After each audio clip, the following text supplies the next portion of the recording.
கல்யாணம் ஆயிடுச்சுன்ற ஒரே காரணத்துக்காக என்னை அவன் கூட அனுப்புற. கல்யாணம் ஆகாம இது எந்த தான் நீ என் கூட அனுப்பியிருப்பியா அப்படின்னு. அப்படி தெரிஞ்சுமே கார்த்தி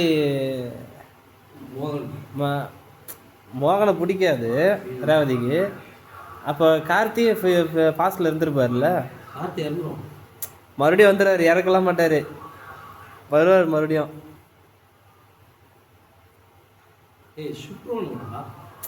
அதுக்கப்புறம் பஸ்ஸில் இருக்கும்போது வந்து அந்த பொண்ணு பஸ்ஸில் ஃப்ளாஷ்பேக்கா திரும்ப வந்துட மாட்டார். திரும்ப வந்து ராஜாராணி மாதிரி வரும்னு நினைச்சேன். அப்போ கூட வந்து இவங்க 2 பேரும் போகாதானே ஒரு வார்த்தை சொல்லுங்களேன்னு மனசுல ராஜாராணி மாதிரி, அதாவது மௌனராகம் பார்த்து தானே ராஜாராணி எடுத்தாங்க. ஆமா, இதுல 2 பேருமே ஃபிளாஷ்பேக் இருக்கு. ஆமா, ரொம்ப கனெக்ட் ஆகுது. ஆர்யா அது நல்லா இருக்கும். ஆர்யா ஆமா ஆமா, ஆர்யா அது சூப்பரா இருக்கும். நயன்தாராவோட ஆர்யா தான் ரொம்ப எஃபெக்டிவா இருக்கும். ஆக்டிங் இது நயன்தாரா ஃபிளாஷ்பேக் நல்லா இருந்துச்சு. அதே மாதிரி நானும் நினைச்சேன் படம் பார்க்கும்போது ரேவதிக்கு ஒரு ஃபிளாஷ்பேக் இருக்குல்ல. ஆமா, படம் மோகனுக்கு ஒரு ஃபிளாஷ்பேக் இருக்குன்னு நினைச்சு பார்த்தா இல்ல அப்படியே போயிடுச்சு. மோகனுக்கு நிறைய சாங் வந்து அதில் தான் வருதுன்னு எனக்கு தெரியும். ஹிட்டான சாங்லாம் எல்லா பாட்டுமே ஹிட் வருது. எனக்கு தெரியாத மோகன்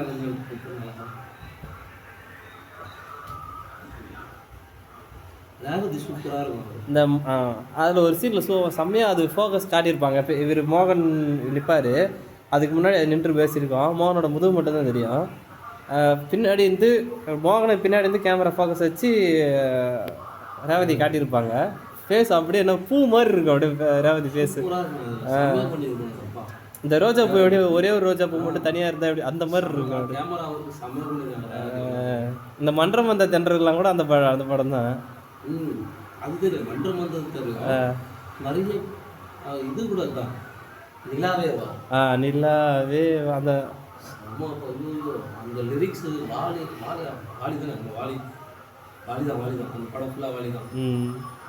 சத்தியமாக அந்த பாட்டு தெரிஞ்சா போதும், படம் தெரிஞ்சிடும்.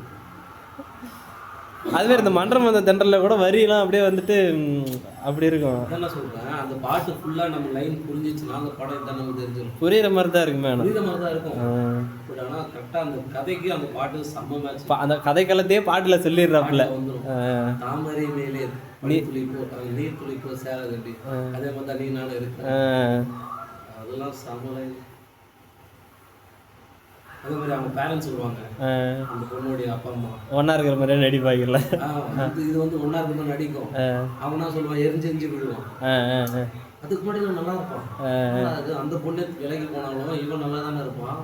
அவங்க அப்பா அம்மா வந்த பிறகு மூஞ்ச காட்டுறானே அப்படின்னு சொன்ன உடனே அங்கே போய் கேட்கும், ஏன் எத்தனை நாள் நல்லா தானே இருந்தீங்க, ஏன் எங்கள் அப்பா அம்மா கிட்ட இப்படி நடந்துக்கிறீங்க அப்படின்னு கேட்டோம்னா, 1 வருஷம், அதாவது கல்யாணம் ஆகி 1 வருஷம் கழிச்சு தான் டைவர்ஸ் கிடைக்கும். ஆமாம், அதுக்காக அந்த மேட்டர்லாம் இல்லை. நீ 1 வருஷம் கழிச்சு நீ போயிடுவ, அப்போ வந்து உங்கள் அப்பா அம்மா வந்து ஒரு நல்ல மாப்பிள்ளை மிஸ் பண்ணணும்னு நினைக்கக்கூடாது, அவன் வந்து குடும்பப்படுத்துகிறான், சிறுமி, அதனால தான் பிரிஞ்சுட்டாங்க, நீ வந்ததே பரவாயில்லன்னு நினைக்கிறான் அப்படின்ட்டு அவன் திங்க் பண்ணுவான். அந்த சீன்லாம் செம சீன். அதே சீன் தான் ராஜாராணி இருக்கும். சத்யராஜ் பார்க்க வருவாப்புல, நயன்தாரா வந்துட்டு நல்லா இருக்கிற மாதிரியே நடிக்கும். ஆனால் இந்த மௌனராகம் ராஜாராணியோட கம்பேர் பண்ணக்கூடாது. ராஜாராணியோட கம்பேர் பண்ண முடியாது. ஆனால் நஸ்ரியா சீனை வச்சுக்க முடியாது. ஆர்யா ஃப்ளாஷ்பேக் இல்லைன்னா படம் ஃப்ளாப்பு கண்டிப்பாக. அந்த ஜெயிது நயன்தாரா அவ்வளோ ஒன்றும் எஃபெக்டெல்லாம் இல்லை. ஆனால் இந்த பொண்ணு சந்தான காமெடி அல்டிமேட்டாக இருக்கும். இல்லைன்னா அந்த படம் ஜீரோ.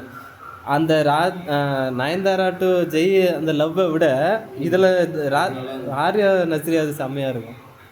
அதில் அந்த லவ்வுக்கு நடுவில் இந்த சந்தானோட காமெடி படத்தை இன்னும் கொஞ்சம் கொண்டு நல்லா இருக்கும். காலையில் பல்லு விளக்குல அதனால வாய் தவறி வந்துருச்சு. சந்தானம்